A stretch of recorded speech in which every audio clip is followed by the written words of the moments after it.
Right. She's not administration.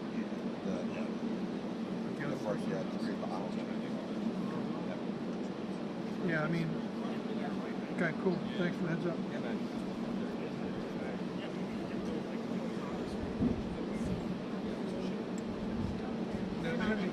They haven't even lined up. No, they're not lined up. There's no Marines at the door. We're all just standing here.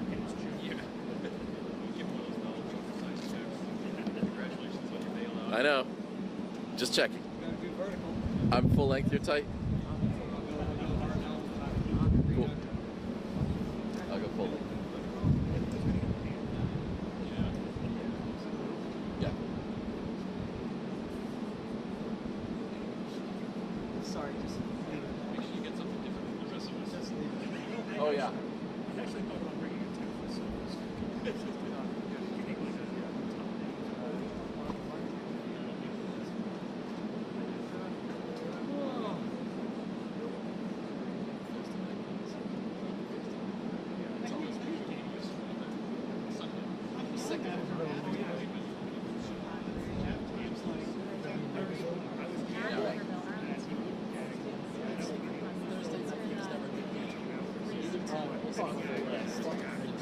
But you know, we just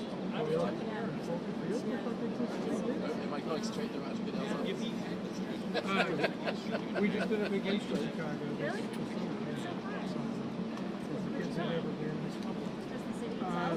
Yeah, I mean, we were just. I actually have some friends in Naples. Nice. So we were staying in the city for 4 nights, and then we spent that week off. And we, you know, we did the boat tour. That's a good introduction to the city. It is. Yep. Oh yeah. We ate at one night at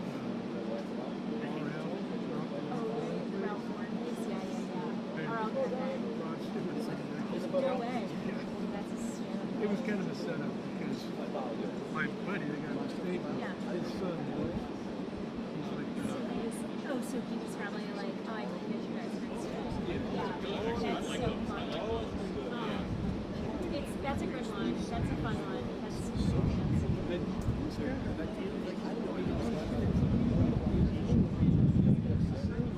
he's doing cool. He's like selling it. You're still like, oh yeah, guys like that. Well, he says there's he No, I did not. There is no shit. There is no shit. I didn't have it.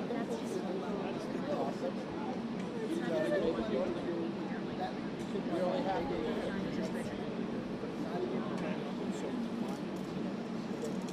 No. Yeah. I didn't put as many. Yeah. And Josh The most I guess it was the most look at this. What about connected? Is connected. he was able to do it. I didn't know it was actually that nice.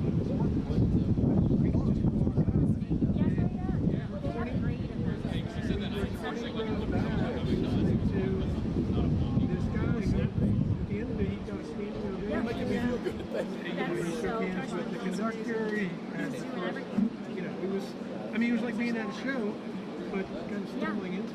That's so neat. That's how it always happens. That pavilion, like, they're not super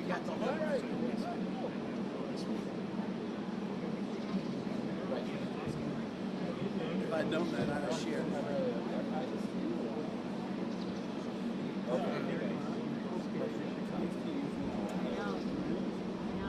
ISP's up here.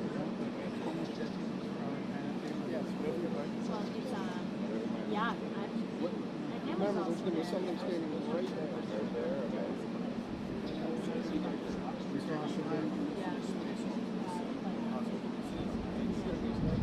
No, we'd be able to shoot over that.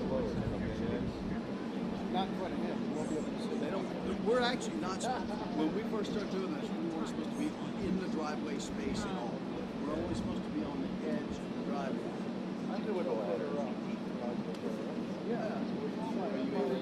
You've got a good spot there. That's fine there. Yeah. sure nobody's standing there. Oh my gosh. Seriously? Nobody's standing there. Not in the middle. Oh yeah. From here to where you live in there. Oh, nah, I'm not supposed to stand. That's new. Still on here. That's new. You can tell. Thanks. Where is from? Yeah, I'm not actually. Sorry. Yeah.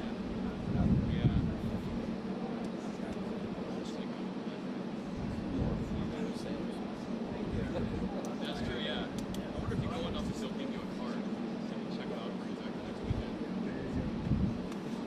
Oh my god, that's so funny. He's right there. You had to take a picture. That's so Of smart. course, of Hey, course. let's just take a picture. Yeah, that's a great way to do it. I like that. Instead of like being obvious. And, yeah. That's hysterical. I like that. Because he's just there every week. Of course, we went to the Bethesda. That's straight to win. Here it goes. Let's go. That's the best. I know, I'm so sad on Saturday. Yeah. The Brewers no less. They're going with it all. Brewers. They look really good, yeah, they really do.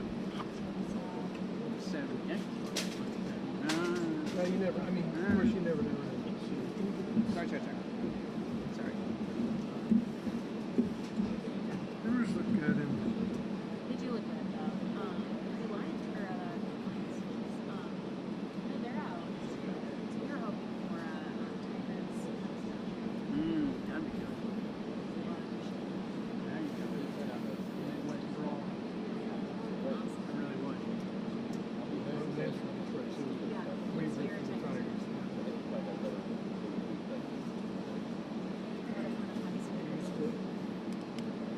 Back before there was baseball in this town, we used to, once a year he would pile us into the station wagon and take us up to Baltimore. Go see the Tigers game. But that was when you had to go all the way up to Memorial Street. Yeah. Oh my god, that's hysterical.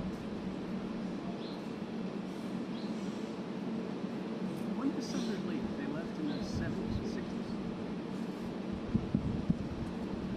What was there in the 60s?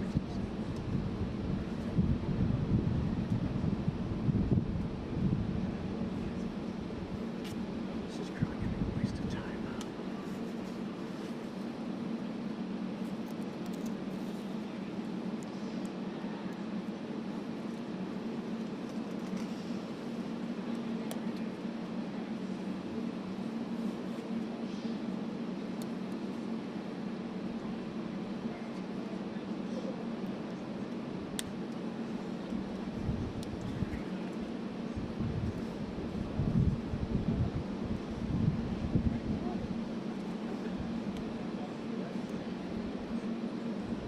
You're going to be down for the, Yes, sir. Yeah, I'll be right here. feel free to use that tomorrow. Oh, really? That'd be great. Thanks. They call me Doug Mills with air. This is pushing to the bottom of the hour.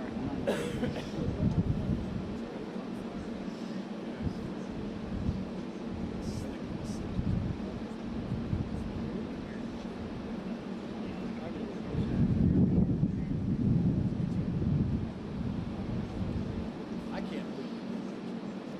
You're so much better. No way.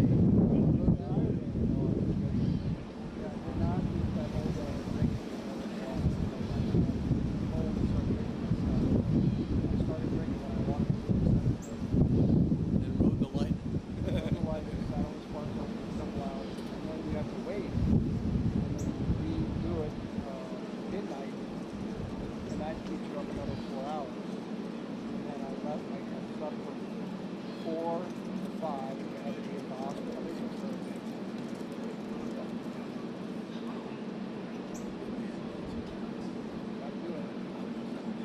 I don't These know. aren't as good as your pictures, but I'll show you.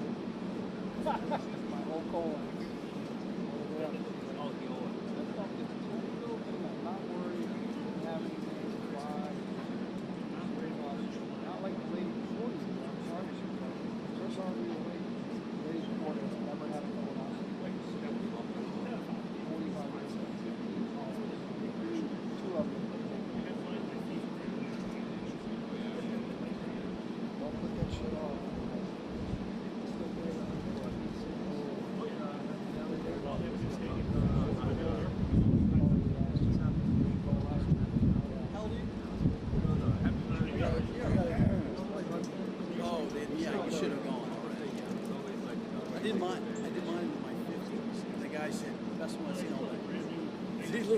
he said. What are you doing tonight? He said Mills is unavailable, that's what I'm asking. Yeah.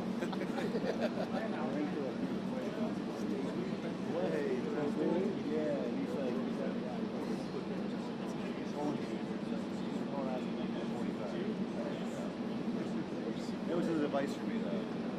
He came with the town to see how the Bailey. Oh yeah. That was his old girlfriend and wife, right? They dated for a while. Does he still live in the district right up the road here? He used to live within walking distance.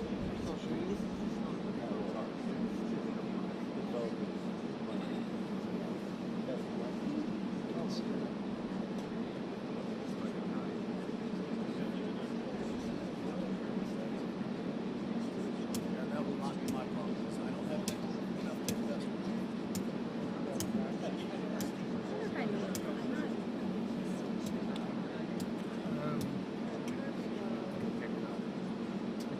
Sit You right can down sit- here. You can sit down here. They'll do it. Yeah. You might take back the stool here. Well, just might let you. Or you can even sneak, under this chain.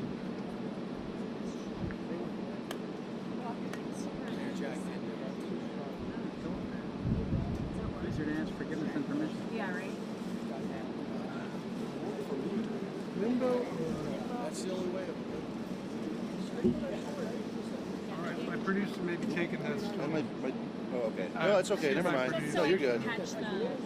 No worries. Sorry. All good. No worries. No worries. As long as I'm not in your Get way. your hopes up, and now I just literally jerked the stool out from underneath you.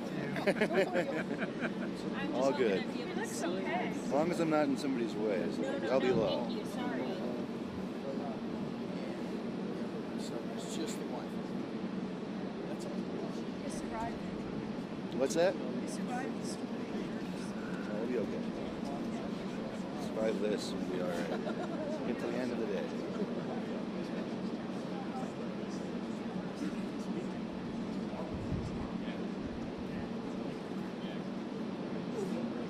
You can live with it. You're fine with it.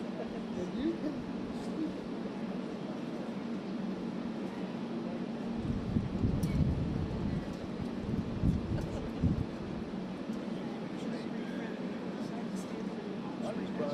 Yeah. Show anybody the war. Exactly.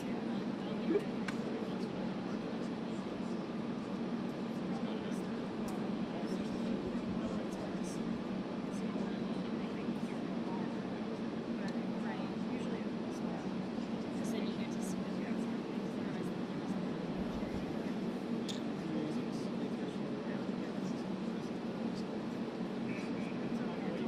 You know what?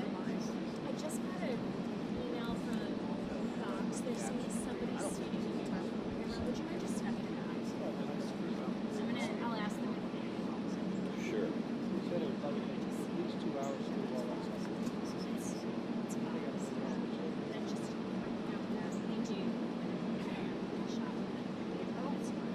Sure. Yeah.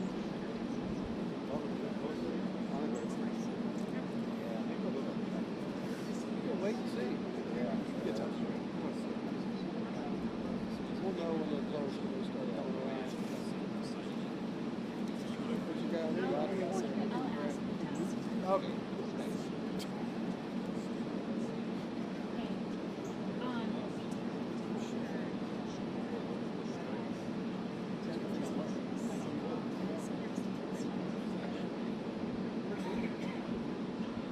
He's tired. He should be.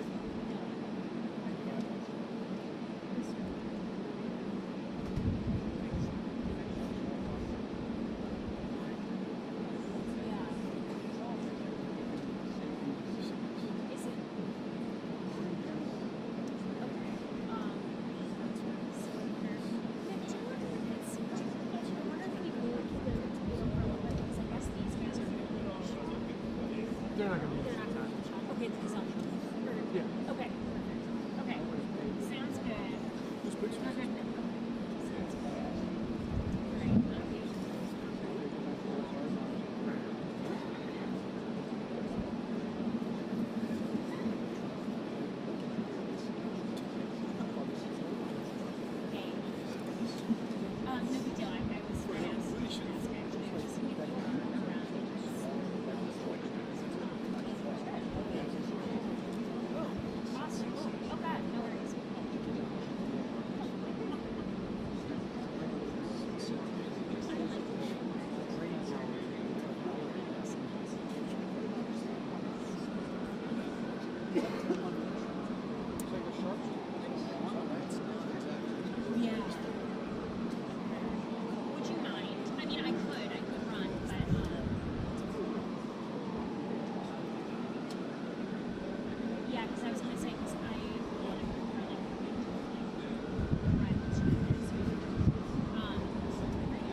Sorry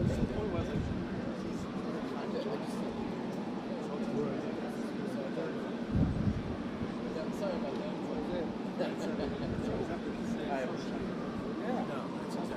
So, I imagine.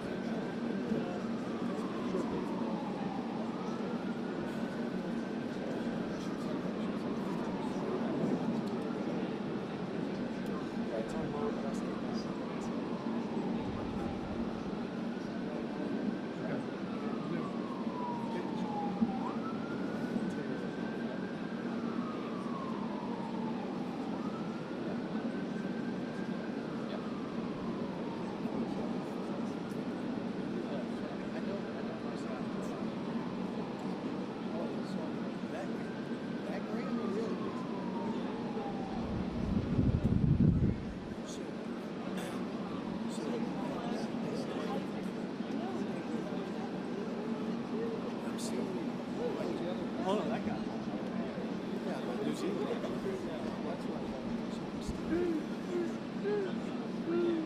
Excited. This is exciting. Yeah, there's a lot of You have somebody else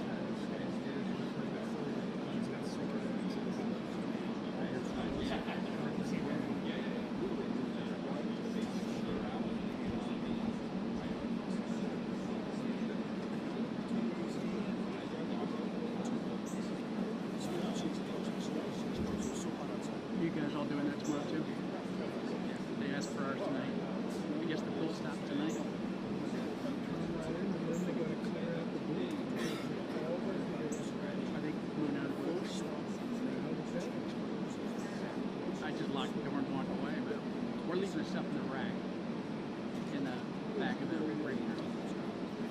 I don't know what they're doing. We're out of the booth already, so Ford kicked us out already. Right. So, but we left the stuff in the rack.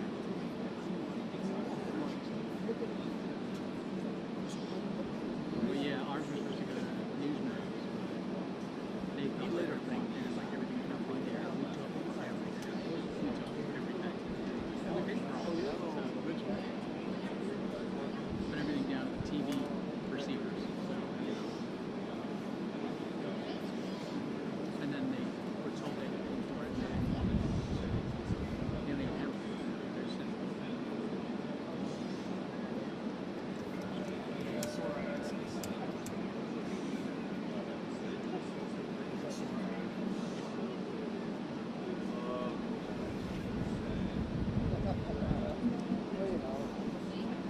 Man says call me.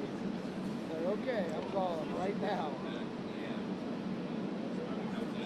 You gotta go be. 100%. Otherwise, it's gonna be an accident. Yeah.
time over there. AT&T. So now AT&T.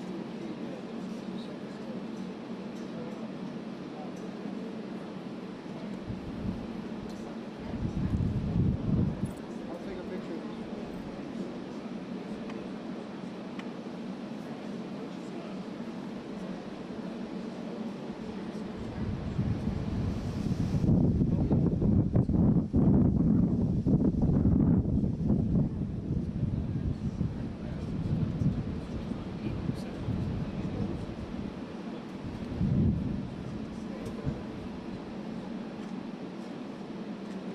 He did, yeah. Cool. All right, thanks.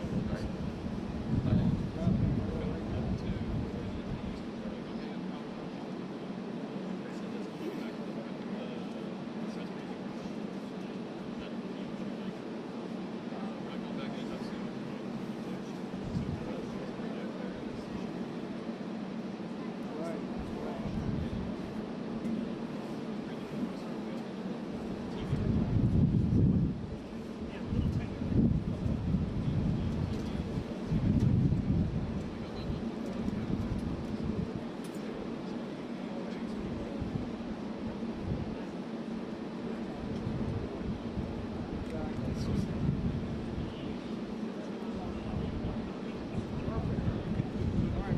Thank you, Rick. You're the best. All right.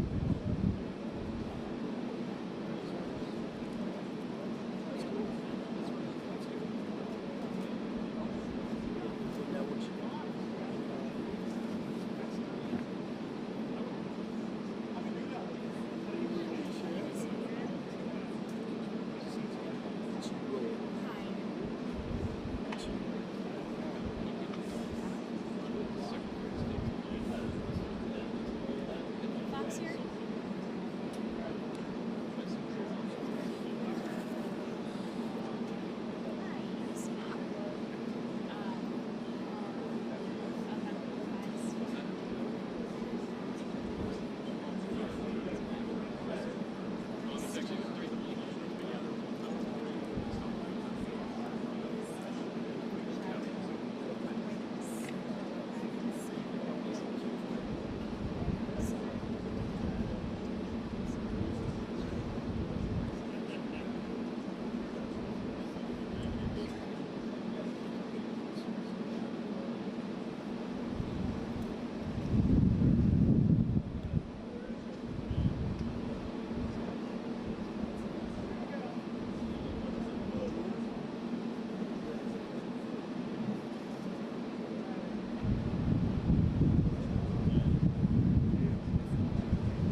What's going on?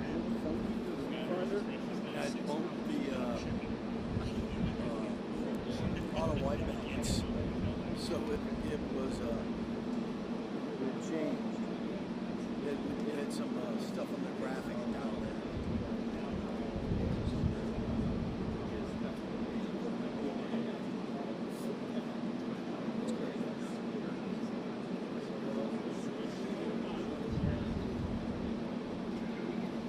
Marty got one there?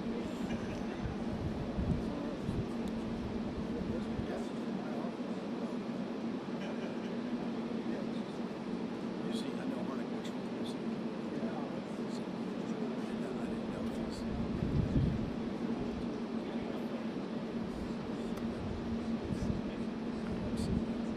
That's what I like to see.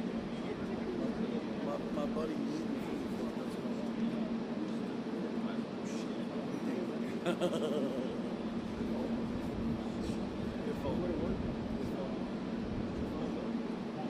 Yeah, just catch that satellite.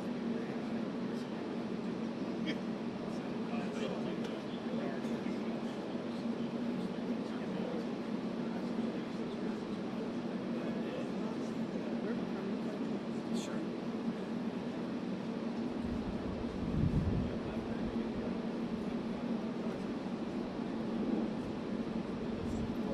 Diet Coke's taking that out.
Sure, yeah.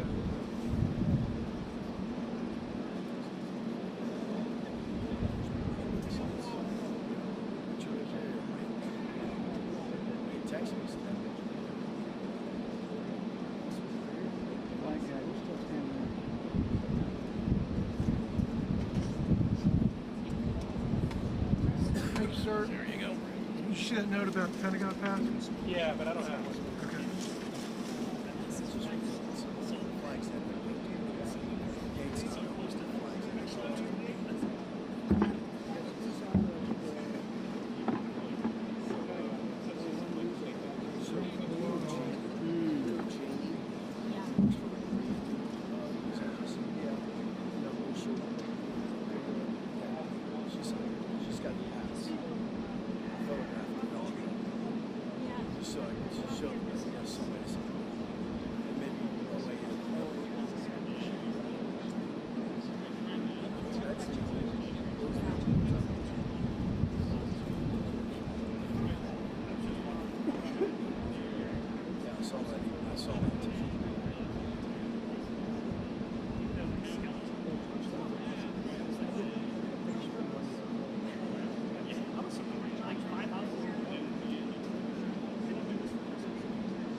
Your hair.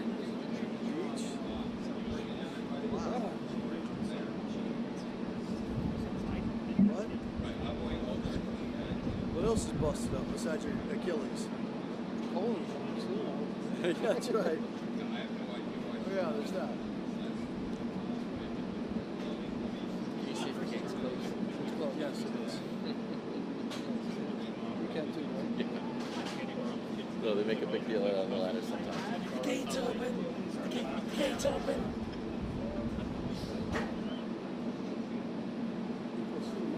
Yeah. They also don't come down the driveway at 80 miles an hour.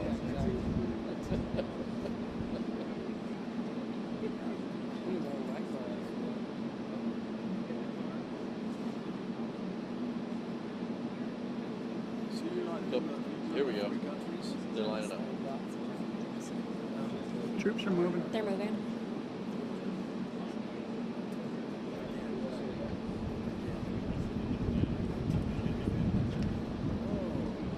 Or they're getting ready to spawn. Yeah. More the latter. It's on. Well, this was in the daytime. It was actually early. It was COVID times. This was kind of weird. But hey, I'm at steakhouse from Bethesda. It was so hot. I sweat. Everybody sweat through everything. Sir, all right. Is right. So when is that supposed to be? This one. Well, you never know. But if you prepare, it's hot. Scary. And when I walked across the way to some other buildings on campus, they have a reception. And that's where you get the actual list. They don't give you the list there. You've got the you guys should get it.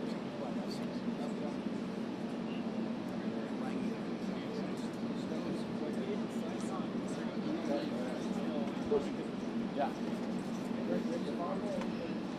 Here earlier, that was like at 12.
Gates opening.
President Trump, sir, is Hamas holding up their end of the deal, sir? Find out.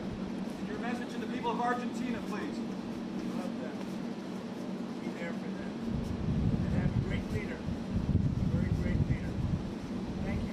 Be inside.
lining up. I didn't know what that meant.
Well,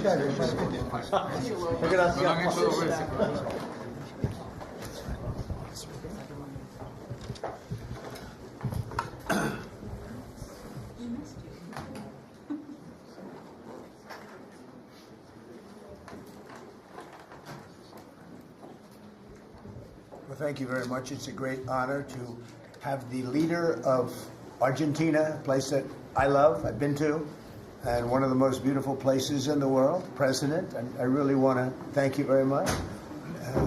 He's MAGA all the way. It's Make Argentina Great Again. I heard about him when he was campaigning, and even before his campaign. He's a great economist, and he was saying a lot of very correct things, and he was very much in a conservative mode. And I heard all about you as you were running and even before you were running, because as a tremendously talented economist, you were getting a lot of good write-ups, and I appreciated that. But he was Make Argentina Great Again. It worked. I actually sent him some hats for his early part of the campaign, and then he called me. He wanted a lot more. And I said, when does it stop? When will it stop? And it stopped with him winning. And he's become very popular, and he's on the verge of a breakthrough, I think. I think he's really on the verge of tremendous economic success, and I know that Scott Bessent is helping, and our great Scott is doing the job, and he feels very strongly about it. And Scott, do you want to say just a couple of words about that, please? Yes, sir. The president is fighting 100 years of bad economic history and policy, and is both presidents. Both. We're fighting bad. I thought he was talking about the U.S. president when he said. And there's a midterm election coming up. We think he's going to do quite well, and then continue his reform agenda. Mr. President, as you said, President Obama had a big opportunity during his term, which he wasted. Many governments in Latin America went center-right, and the U.S. ignored them.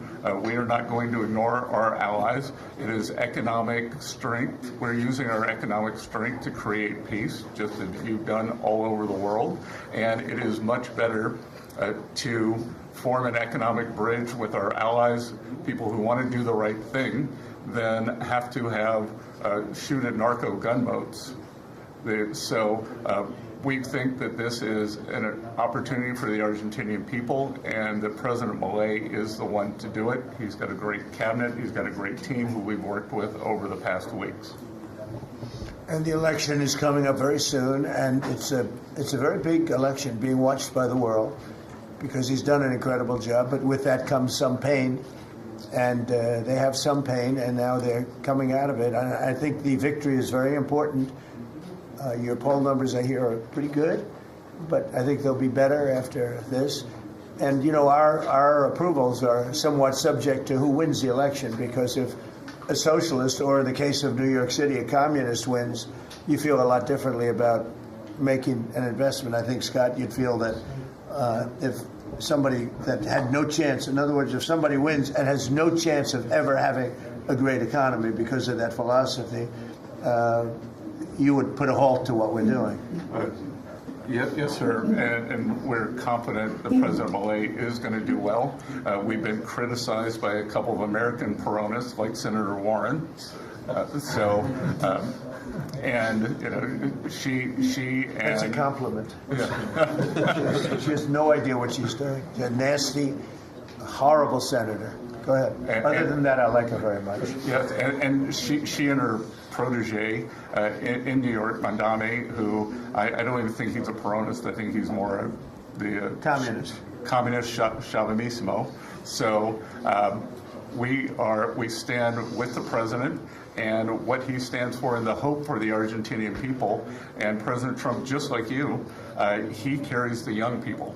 So it's hope for the future. The Argentines have made the decision to shake off 100 years of bad policy.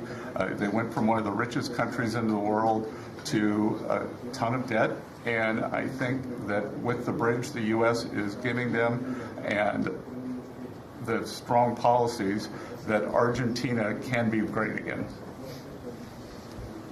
Thank you very much. Please, go ahead, please. Muchísimas gracias, por esta recepción. Me siento muy honrado, muy especialmente en este momento en el que, digamos, gracias al gran liderazgo suyo, presidente Trump ha logrado la paz en Medio Oriente. No solo este gran logro que ha sido alcanzar la paz en Medio Oriente, sino lograr el retorno de los 20 rehenes vivos.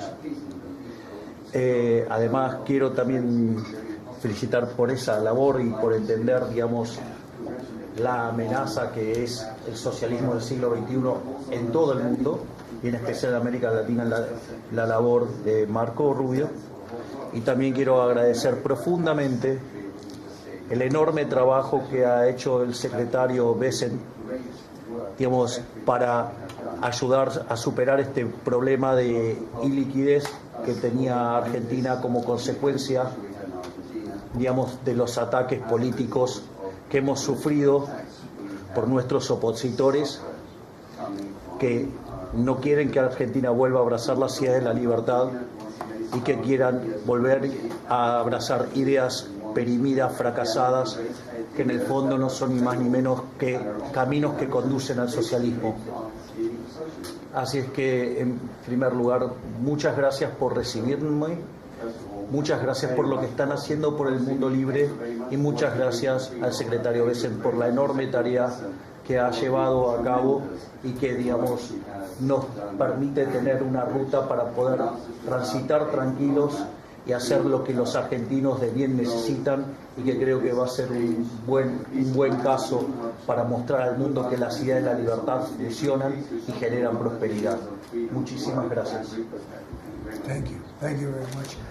Do we have a interpreter that wants to, you all either have that, has everyone understood? Because I think you made a very important, profound statement, actually. But we could have it interpreted if you want. Does anybody want it interpreted? Would you like that? Would you like it?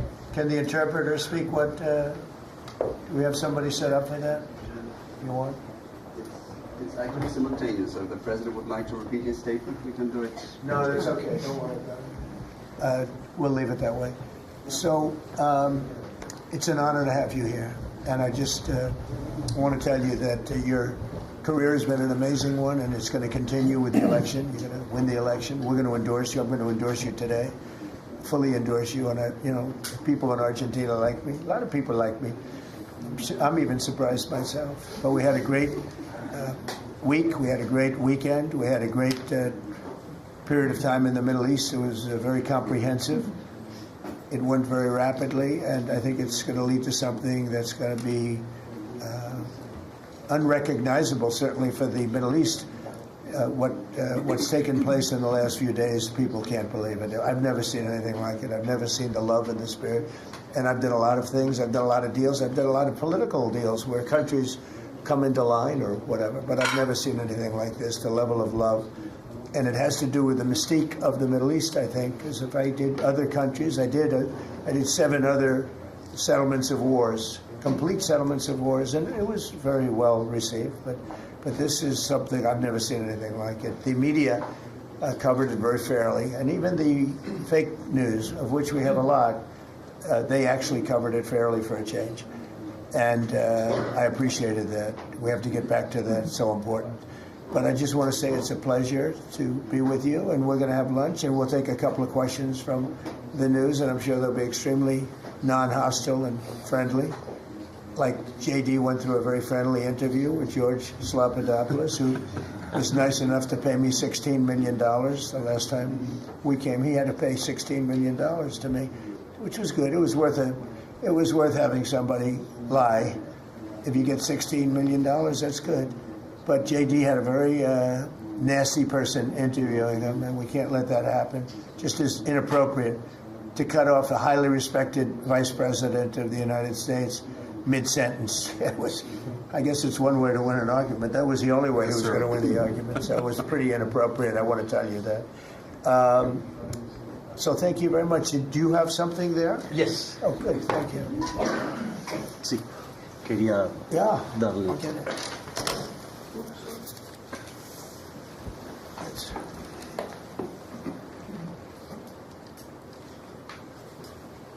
That's fantastic. Thank you very much. And when he did this letter, Mr. President, your settlement in the Middle East wasn't done. So we have to do a new letter Let's do an to include that, because this is a very important. You have to add one extra sentence. Exactly. That's great. Thank you very much. This is a great, such a beautiful statement. Thank you very much. You're welcome.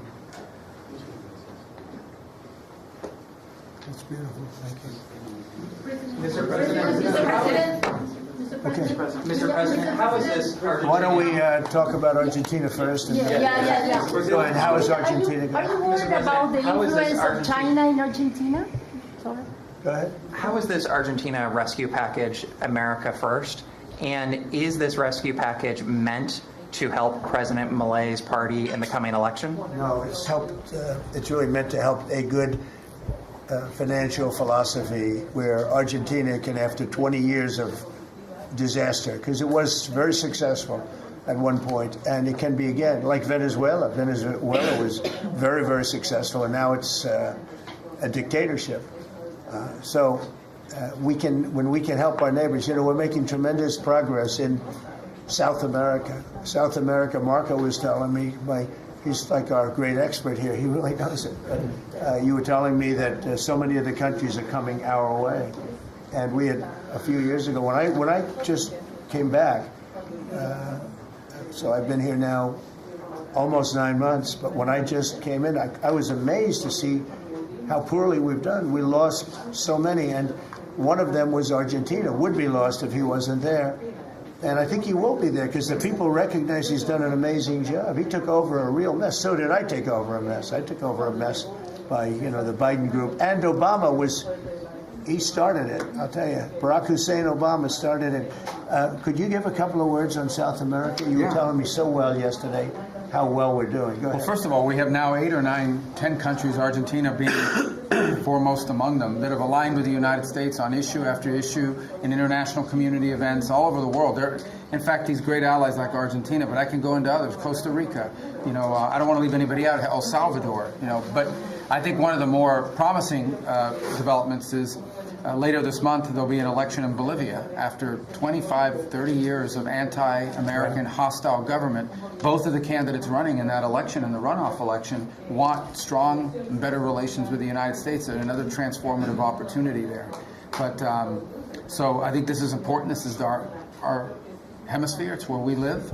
And having strong neighbors such as this. And great progress has been made, really. And we'll make more. Absolutely. Over the last 9 months. Really over the last 9 months. Yeah, please. Mr. President, from Argentina, Buenos Aires, do you imagine soon a free trade agreement with Argentina? Could it be possible soon? Yeah, it will be. Well, we're going to discuss some of it today. But no, we want to help Argentina. And we want to always help ourselves. But we want to help Argentina. And one of the ways we can do it, they have great product. And we used to do a lot of trade, and then if you look at what the Democrats, well, they didn't know. They didn't know. Honestly, they didn't know what they were doing. But a lot of that trade disappeared, and they have great products. So we'll be trading with Argentina, and it'll be helpful to them, and it's helpful. It's good for us also. Mr. President, was China trying to draw a wedge between the U.S. and Argentina by buying soybeans from Argentina and not U.S. farmers? I would say so. And China on the port fees. China they've likes to increased draw port fees wedges on U.S. ships too. Yeah, sure. I mean, I guess that's natural. It's China, and it's natural, but it's not gonna mean anything in the end. Mr. President, from Argentina, should Argentina end the China swap and close the space base in Neuquén? I don't think you should be doing business much with. You can do some trade, but you certainly shouldn't be doing beyond that. Certainly shouldn't be doing anything having to do with the military with China. And if that's what's happening, I'd be very upset about that, yeah. And what about the swap? Right? Mr. President, you do understand. Mr. President, what about the swaps? Because it's so important for Argentina, the swaps.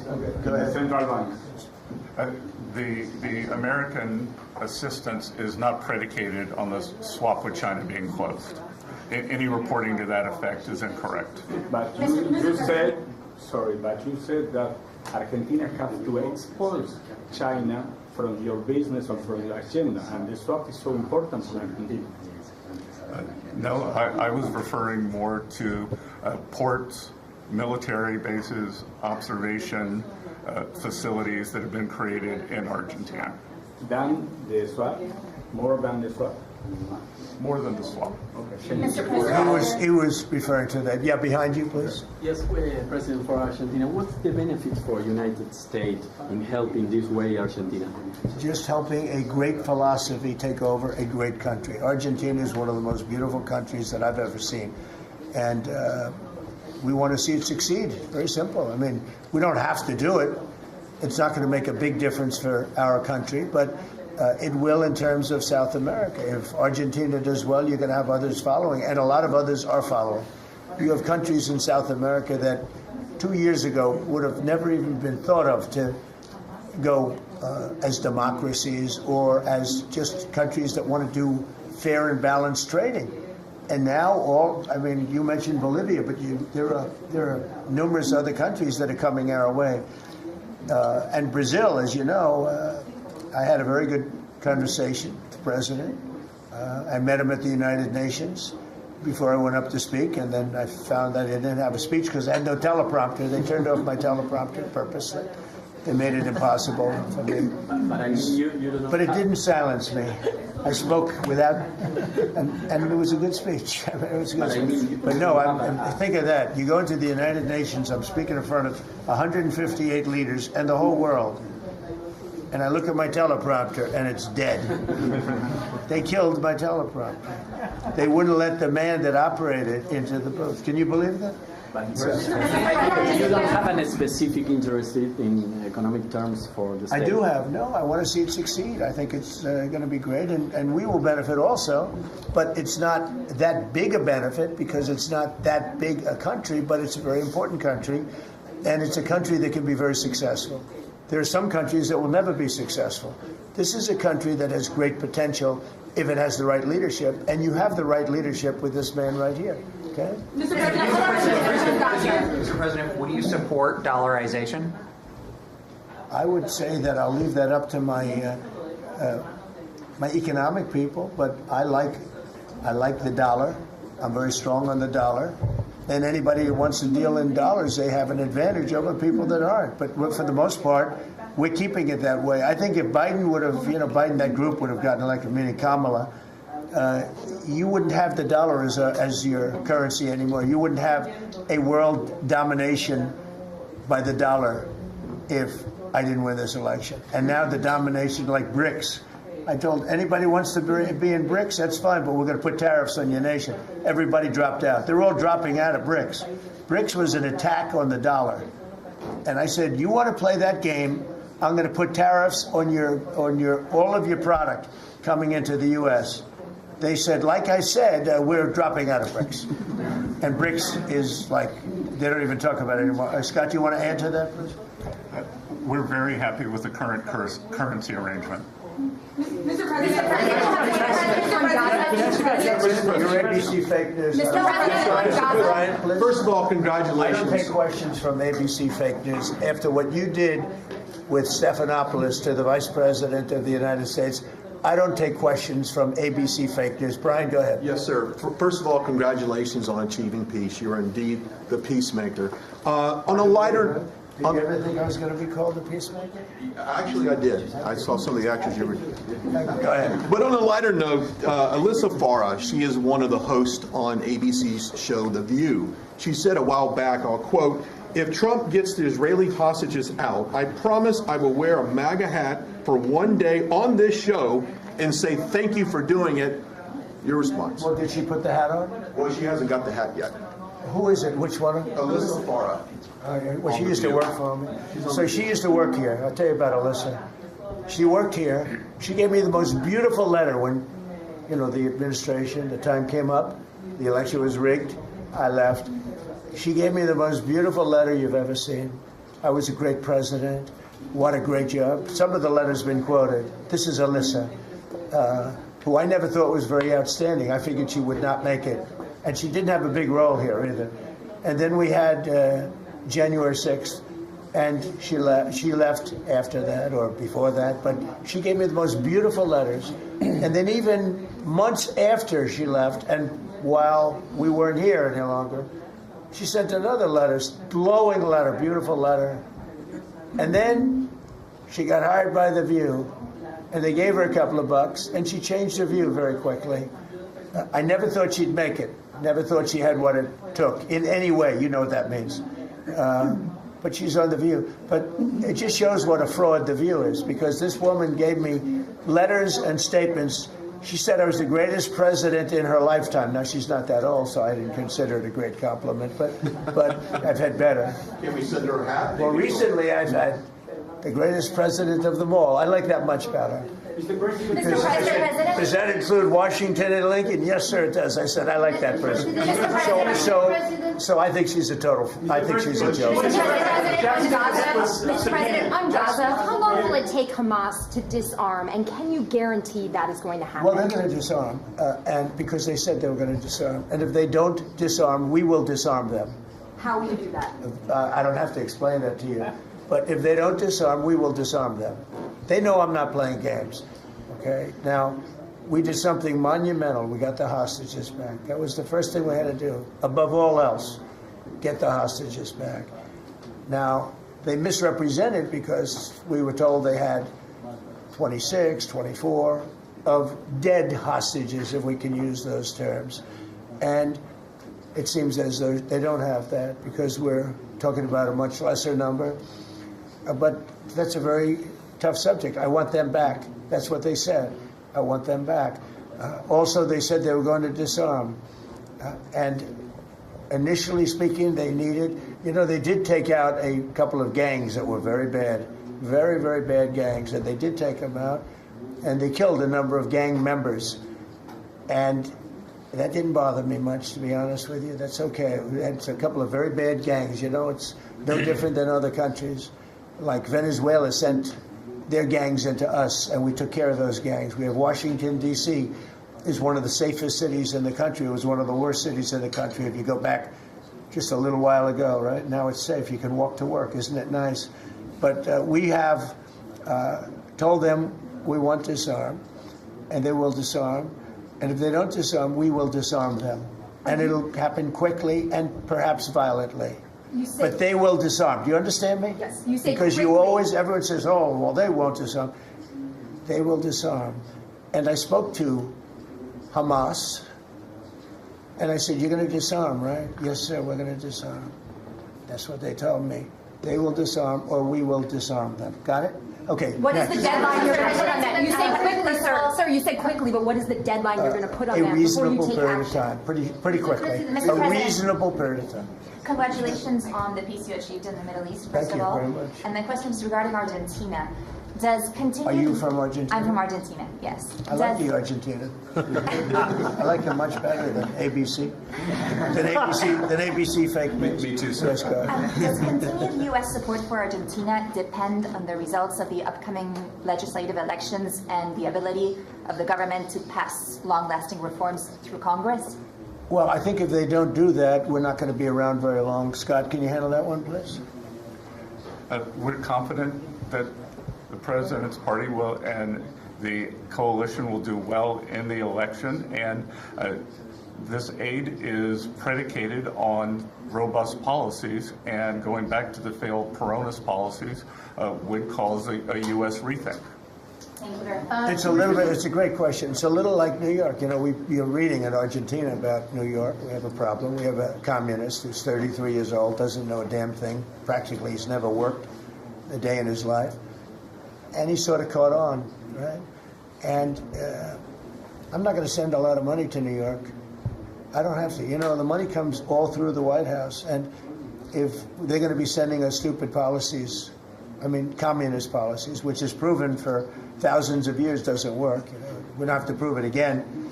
We're not going to ruin one of our great cities because we'll make that great. We will clean up the crime in about 30 days. Took 12 days to do Washington, D.C., so New York is bigger. And Chicago, we've already made a lot of progress despite fighting from the government, but Chicago's doing great. Memphis is doing really great. We have great support there from the political leaders. They said, please come in and clean up crime. And we love it. We've in 1 week, Memphis is so good. It's so much better. We'll have it within a month. We'll have that into a safe city again. And all of these cities, we want to clean them up. We don't like that opposition. But if somebody's going to be a communist mayor of New York, it's a fluke if he gets in. There are a lot of failed people that he's running against. I mean, we have failed, you have inferior candidates or something, because it's impossible to think that New York City can have a communist mayor. He's a communist. He's not a socialist, by the way. There's a big difference. He's a communist. He's down and dirty. He's a communist. He hates police. He wants to get rid of all police. I mean, how can a policeman? He hates Jewish people, and yet he's got Jewish people supporting him. He hates Jewish people. So it comes through the White House. The funding for New York and for every place comes through the White House. And I'm very generous, and I was always very generous with New York, even when you had opposition there, but I was always very generous. But I wouldn't be generous to a communist, a guy that's going to take the money and throw it out the window, because you're talking about hundreds of billions of dollars. And we're not going to let somebody get into office and squander the taxpayer money from this country. We're not going to let it happen. So it's a little bit like that with, if you take a look at Argentina, if the president doesn't win, I know the person that he'd be running against, I believe, probably. We probably have the person. A person is extremely far left and a philosophy that got Argentina into this problem in the first place.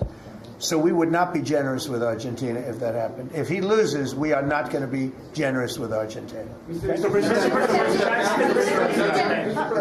you talk about Argentina and important in the Latin America. What is your plan for Venezuela? But is the terrorism, the narco-terrorism in the President Maduro? What is your plan about it? Venezuela's done a couple of things very badly. Number one, we get drugs and all of that. But we get something in a way worse, because they're a big purveyor of drugs, but we have worse. What they do very well is they send their criminals into the United States, and they send Tren de Aragua, that you know very well. You're from Venezuela, I assume. And they send them in by the thousands, literally. And these are the worst of all. And they empty their prisons into the United States. They empty their mental institutions into the United States. And because we had a president who's low IQ, he didn't realize what was going on. And the people that are high IQ that surround him, but they happen to be lunatics, radical left, they're highly intelligent, radical left lunatics, okay? So in a way, that's worse than having a guy like Biden. But they ran the show. You heard about the AutoPen. The person that really operated the AutoPen, but it was really the people that told the person that operated the AutoPen what to do. Those are the people that really were president, okay? So we're not going to stand for it in this country. And by the way, that AutoPen thing is under serious investigation. Just this, I don't think you care, because you're from Argentina. You couldn't care less about that. But I just want to say, because I do the weave, you know, the weave, cover a lot of different subjects. But the people that are involved in that AutoPen scam, because he barely signed anything. I mean, this guy, I don't know how you can be president. He barely signed it. But the only thing we can find for sure is that he signed Hunter's pardon, his pardon. Hunter's pardon, I like that. That's a combination. So we're going to work very much with the president. We think he's going to win. He should win. And if he does win, we're going to be very helpful. And if he doesn't win, we're not going to waste our time, because you have somebody whose philosophy has no chance of making Argentina great again. What's your advice for Milei? Steve, go ahead. Steve. What's your advice for President Milei? Just to check something, you said Hamas assured you that they would disarm. Was that a direct conversation or through Mr. Witkoff? Or? Through my people. Okay. At the highest level. What's your advice? And it was meant for him. What's your advice for President Milei and Argentina as a political leader? My advice is to hold strong to his principles, because he's right, and he's proving that he was right. He's got one problem. He's got people that are giving him tremendously bad press, even though they know it's wrong. He's got to hold true to his principles, because he's going to win. He's going to win. He's doing the right thing. Everybody knows he's doing the right thing, but you have a radical left sick culture that's a very dangerous group of people, and they're trying to make him look bad. I believe he's going to win out. And what about the rivalry with China in this house? China? Well, you have to be careful with China. We have, everybody deals with China. They have to deal with us too. We have to be careful with China. Look, I have a great relationship with President Xi, but sometimes it gets testy because China likes to take advantage of people, and they can't take advantage of us. But we have a fair relationship with China, and I think it'll be fine. And if it's not, that's okay too. You have to do and go where the punches are thrown. You got to put up the blocks. We have a lot of punches being thrown, and we've been very successful. Look, we have the most success. I think we're the most successful we've ever been as a country. We have now close. I've been saying 17. We have, I think, close to or maybe even exceeding $18 trillion going to be invested in the United States. That's more money than ever invested in any country before. Even countries with much bigger populations like India or like China, nobody's ever had $18 trillion invested in the country. We have, and that's because of November 5th election, because I won. Oh, if she won, you'd be negative. You'd have people getting out of the country. This country would have been in a major depression. If she won, we would have been 1929. They'd like to see that anyway. That's why they keep the government closed. They have a shutdown based on nonsense. They want to give away 1.5, think of it, they want to give away $1.5 trillion to people that come into the country illegally. And as you know, the borders now are closed. But when they hear that they get the greatest health care package in the world and they have no money, but they're living okay in another country, they head up and they start forming caravans and they try and come into our country. But the big problem is they want to give health care to people that should not get health care. They want to give health care to illegal immigrants by the millions. Look at Gavin Newsom, what he's done. He's ruined California. He gives health care to anybody. And I guess they do it for votes. I actually think it's bad politics, but I guess they do it for votes. So I'm with this man because his philosophy is correct. And he may win and he may not win, but I think he's going to win. And if he wins, we're staying with him. And if he doesn't win, we're gone. How can Argentina help to the peace process, to the Middle East peace process? They can help by doing well. If Argentina does well, that's helpful because they know we help Argentina. So if Argentina is successful, that's great because they view us as somebody that helped Argentina and they did well, and the United States maybe will help them and they're going to do well. So the success of Argentina would be a great feather in the cap of the USA because we're helping them. Right? You understand? Yeah. Yeah, please, behind you. Behind you. Thank you, Mr. President. Last week you said that NATO should consider expelling Spain. What? You said that NATO should consider expelling Spain. Would you support that? What is expelling Spain? NATO consider expelling Spain. Oh. I'm very unhappy with Spain. They're the only country that didn't raise up their number to 5%. Every other country in NATO raised up to 5%. And Spain is doing very well off our backs. So I'm not happy with Spain. Spain gets protection, and they know, automatically, even if you don't want to protect them, you're protecting them because of the way they're located.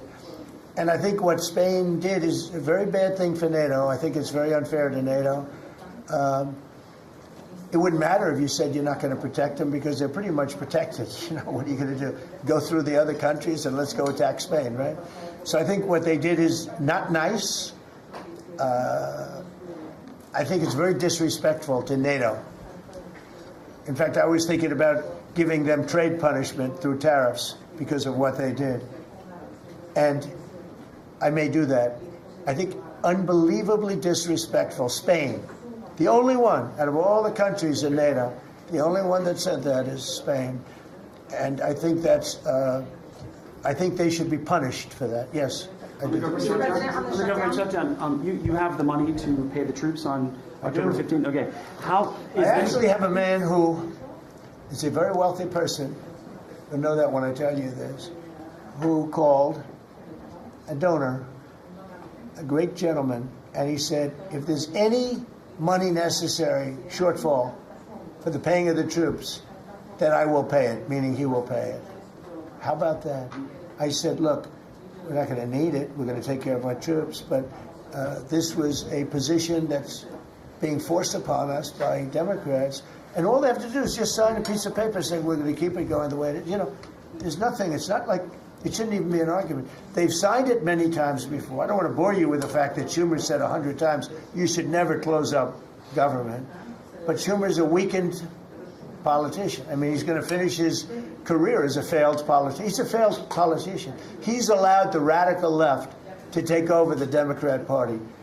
So if they write books about that, if they write books about him, they're going to have to say that his career ended by allowing the radical left to take over the party. I mean, I won an election in a landslide because people are not into the radical left, and the Democrat Party is.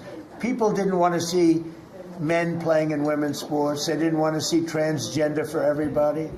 They didn't want to see all of the different things that they do that's so crazy. Open borders. I mean, the worst thing that he did to us, it's not inflation, because we fixed inflation. Prices are way down. I don't know if you saw that gasoline went to 58 just now. Did you see what's going on with gasoline? We track that. No, $58 a barrel. Yeah, we track that. Nobody can believe it. I'm very proud of that. You know why? Because we're pumping like we've never pumped before. Because if you get the gas price down, everything else comes down. It's very simple. And he went away from my policies, and you had the greatest inflation. The last administration had the greatest inflation in the history of our country. And now, as you know, groceries are down. It's all down. But on the shutdown, are you settling in for is this going to be a long term? Are we looking months? All they have to do is just vote to extend. We don't need it. We're not saying we want money. We don't. All we need is a right to extend. They want a right to extend, but they want $1.5 trillion so they can give it away to illegal immigrants, the people that are invading your cities. And many of these people, for whatever reason, I mean, I understood this. I called it a long time ago. These countries are run by people I know, friends of mine. Like, I know this gentleman. I hope you haven't said, he probably did too. Why not? They send up their worst people. They send up people that are criminals. They send up people from jails. And at best, the best ones they send up are people that don't work very hard and that are on a social form of welfare. And they're sending those people into the United States. I don't blame them. I'm angry at them, but I don't blame them. But I'm really angry at Biden and Kamala and that group of lunatics for allowing it to happen, because it's the hardest thing. Now, you know, we're sending them out. It's incredible the job that Christie and Tom Homan and the whole group is doing. But we shouldn't have to be doing that. We're doing a lot of work on getting people out of here. Tren de Aragua has caused tremendous damage, and our soldiers are great. You know, our soldiers are now based on merit. They're not based on woke, because we won the case in the Supreme Court, which was the bravest case. I have such respect for the Supreme Court because of what they did with merit, because our country was built on merit. Countries are destroyed on woke. You know, I made a statement, and I hated to make it because it sounded bad, but everything turns to you know what when it goes woke. You remember the term. I don't like to use it because you might have some children listening, but it turns bad. And no, we have the hottest country right now anywhere in the world. That's why he's here. That's why every other country wants to meet here too. But we only have so many hours in the day and days in the week. But we get the hottest country. Think of it. We were a dead country a year and a half ago. And now we have the hottest country anywhere in the world. It's pretty good. We did a good job. Okay, any other questions? Would you like to visit Argentina? Would you like to visit Argentina soon? There is an invitation for that. What does that mean? Do you like to visit Argentina soon? I do. I would love to. I'm just a little busy. I would love to. I'd love to go to Argentina. I'd like to be like Biden. I'd like to go to the beach. You know, my legs are not quite as thin as his.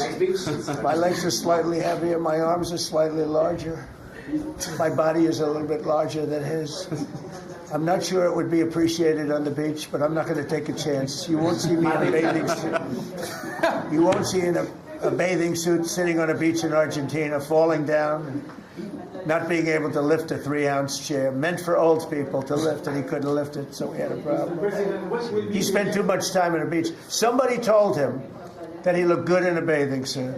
And you'd see this guy on the beach all the time. I never quite understood it. Steve, go ahead. Could you preview your meeting with Ukraine President Zelensky on Friday? You expect to talk about weapons? Is there going to be a package? Interesting meeting going on. Look, I'm very disappointed because Vladimir and I had a very good relationship. Probably still do.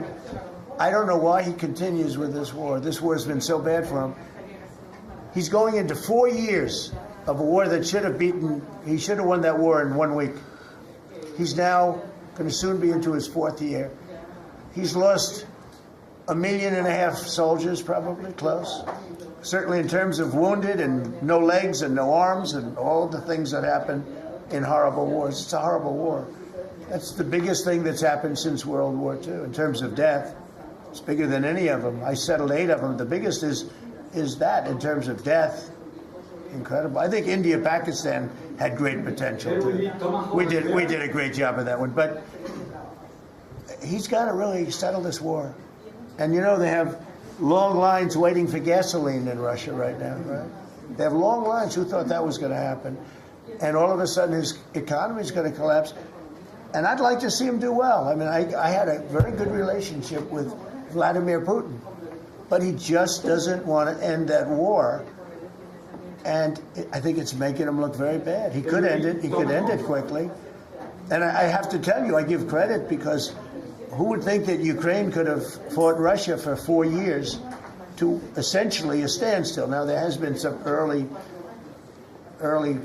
before they knew what the hell was happening, because it happened quick. Biden should have never let that happen. That's a war that should have never happened, but it did. But it's not making Russia look good, I will tell you that. Tomahawks in Ukraine? We'll be talking about Ukraine, yeah. I mean, I have the president coming in on Friday, and I know what he has to say. He wants weapons. He would like to have tomahawks.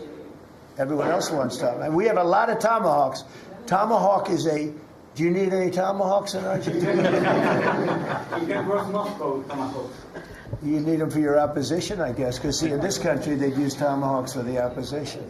I don't do that. I'm much nicer. The Democrats would use them if they had the chance. They're sick people. Go ahead. President, are you worried that this plan with Argentina can fail? Anything can fail. Anything can fail. You never know.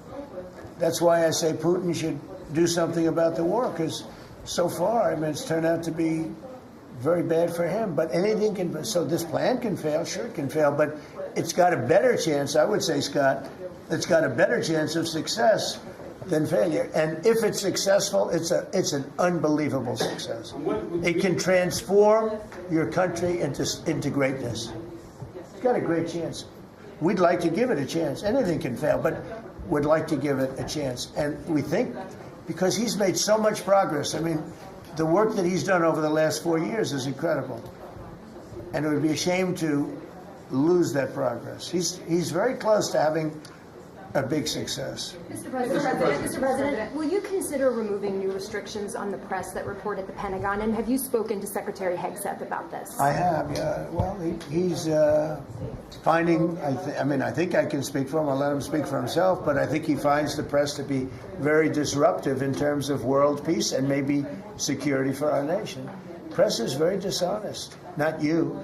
But the press is very dishonest. Do you have something to say? Well, I very much appreciate the question because it was interesting to watch. We had a chance to go along on the historic trip of Middle East peace, which our generation of veterans never dreamed would be possible. So you would think that the Pentagon press corps, of all press corps, would be front and center across the board on wanting to give credit to the president for forging this kind of peace. And instead, what they want to talk about is a policy about them, which simply says maybe the policy should look like the White House or other military installations where you have to wear a badge that identifies that you're press, or you can't just roam anywhere you want. It used to be, Mr. President, the press could go anywhere, pretty much anywhere in the Pentagon, the most classified area in the world.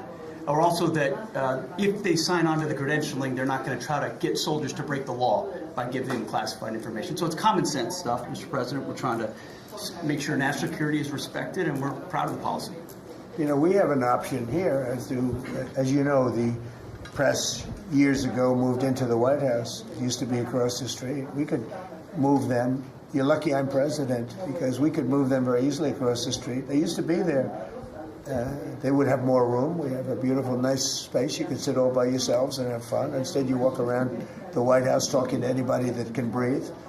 And, you know, but I find that when it comes to war, and now our great Department of War, we have some great people over there, I think it's sort of, it bothers me to have soldiers and even, you know, high-ranking generals walking around with you guys on their sleeve, asking them, because they can make a mistake, and a mistake can be tragic. They can do it innocently, too. They can, you know, and they're not press people. They don't really deal with the press, so they're not really necessarily good at it, although I think it's mostly instinctual one way or the other. You're either good at things or you're not.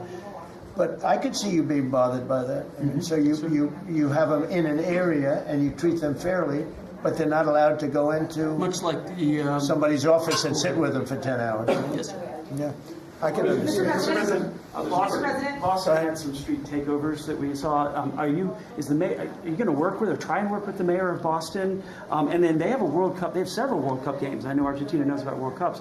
They have several World Cup games. Could those games move to cities that do work with you? We could take them away. I love the people of Boston. I know the games are sold out. But your mayor is not good. They're worse than her. At least she's intelligent. You know, some are extremely low IQ. Those bother me more. She's intelligent, but she's radical left. And they're taking over parts of Boston. That's a pretty big statement, right? We could get them back in about 2 seconds. All she has to do is call us. We'll go in and take them back. But she's afraid to, because she thinks it's bad politically. She could take them back, too. The Boston police are great. I mean, I know them. They love me. She'll never tell them to go after Trump, because they love me and I love them. And I got a tremendous police vote and military vote, you know, and fireman vote, all of them. No, I think she is hurting Boston. The answer is yes. If somebody is doing a bad job, and if I feel there's unsafe conditions, I would call Johnny, the head of FIFA, who's phenomenal, and I would say, let's move it to another location. And he would do that. He wouldn't love to do it, but he'd do it. Very easily he'd do it. And this is the right time to do it. If I thought Boston was doing something that was going to cause safety conditions for the World Cup, I could say the same thing for the Olympics, because, you know, we have events that are in different locations for the Olympics. It's based in LA. If I thought LA was not going to be prepared properly, I would move it to another location if I had to. On that one, I'd probably have to get a different kind of a permission, but we would do that. Gavin Newsom, he's got to get his act together, because had we not gone in at the beginning of my term, had we not gone in with a very strong, powerful force, they would have lost LA. Now, you already lost 25,000 houses to fires. You got a big scar right in the middle of the city. And that should have never happened, because they should have had the water flowing in from the Pacific Northwest. All they had to do is open up the valves. He didn't want to do it. And he didn't want to do it. He says for environmental reasons. I don't believe that. But, you know, for some reason, he didn't want to do it. Lost 25,000. You had no water in the fire pumps. You had no water in the sprinkler systems in the ceilings. There were no houses. Normally, the things would go in. You might not have lost. You might not have lost 2 houses. So if he doesn't play ball, we're going to have to be very tough with him. He's done a bad job. You know, just to finish off on that, so when we went in, we did a phenomenal job. We went in with great force, and that was the end of it. We put it out. We extinguished that fire, which was agitation, and it was a very dangerous position to be in. And we went and did a great job. But the chief, said we could have never done this without President Trump and without the federal government coming in. Okay, that was it. He said that. Now, 2 or 3 weeks later, he said, oh, we could have done it, but he knows he couldn't. The city was going to be taken over if I didn't go in. And you have to remember that. Los Angeles was going to be taken over. And we have it where the chief said it, I believe, numerous times, but that was as it was happening. That was a rough one. That was nasty. And if we saw a situation like that, yeah, we'd be forced to make a move. Boston better clean up their act. That's all I can say. Go ahead. One more question. Mr. President. Yeah, please. Do you feel any urgency to end the shutdown in the next week, 2 weeks, or would you be fine if this stretches into November and then toward the holidays with folks not getting paid? Well, you know, shutdown, we've had many, many shutdowns, and this is a shutdown that shouldn't have happened. A group of people brilliantly decided to make it after the election. I said, thank you very much. In other words, give it to Trump instead of Biden. So it shouldn't happen. And likewise, debt ceiling shouldn't have. But the big, great big, beautiful bill solved the debt ceiling problem for Is there a point where you would reach out to all parties? Here's what's happening in the shutdown, though. Honestly, can I put it in plain words for you? And you're a smart guy, so you all understand, but a lot of people don't. The Democrats are getting killed on the shutdown because we're closing up programs that are Democrat programs that we were opposed to. So we're being able, and they're never going to come back in many cases. So we're being able to do things that we were unable to do before. So we're closing up programs that are Democrat programs that we wanted to close up or that we never wanted to happen, and now we're closing them up. And we're not going to let them come back. The Democrats are getting killed. And we're going to have a list of them on Friday, closing up some of the most egregious, socialist, semi-communist, probably not full communist, we're saving that for New York, but semi-communist programs, and we're closing them up. We're not closing up Republican programs because we think they work.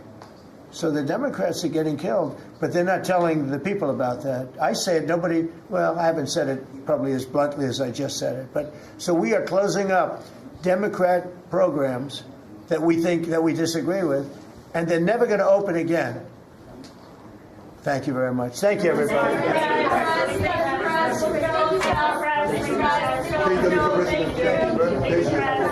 Thank you.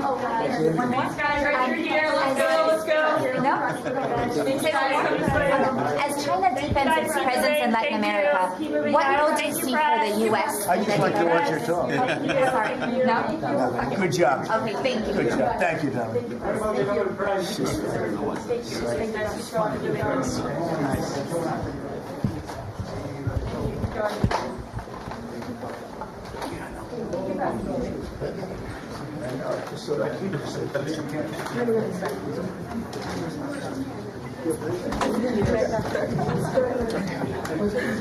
Yeah.